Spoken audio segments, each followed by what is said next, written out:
Nga timingon na niyo ang kapaso ang temperature dito kung papa. So mga koitabs, kay adi mo kita may farm na. Paghimo kita yan DIY nga incubator. So adi na may nakita pasuga nga di. So yan na na paghimo niya na maghimo kitahin butangan han mga bunay. So adi may nakita stopper nga katunga. Tapos siyempre bubut nga natonin kung tawagon upak or uhot. Tansya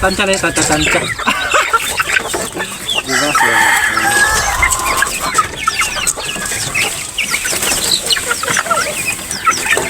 open ni kuan DIY nga incubator. So ada atong dali bungutangan mga bunay.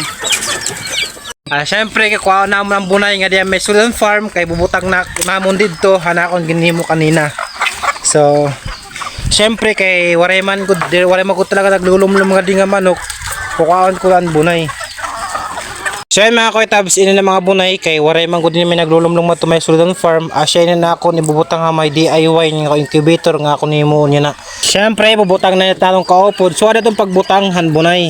Kailangan ipapahigda iya. Ipapahigda lahin pagbutangin bunay.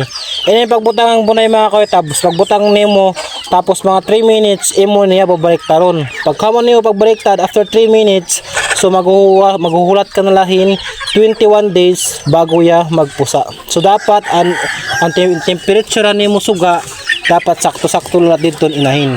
So yun mga koitabs, kaya nabutang ta naman din may sulod asya nini na timing tanan niya kapaso kan kapaso ang didi dapat ta-timing unla. Bago itong tanan mga koitabs, syempre bubut nga natin niya yung tubig.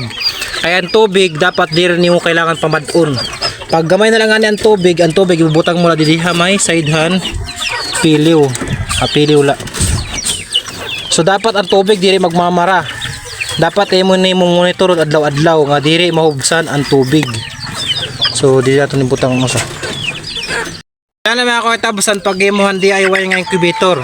So kung dili pa ka umara mag-imon DIY incubator, syempre han kaurogan niya ng mga panahon kay baga damo naman in maram labi na damo na nag-alagay mga manok. So damo nakakaram ini. Pero ang mga di pa nakakaram, so asya na niyo himua. Maghimo na ka, magwala ka mo yung utod na stopper, tapos bot ka ninyo opa, tapos ibubutang yan bunay, tapos papasugaan ninyo.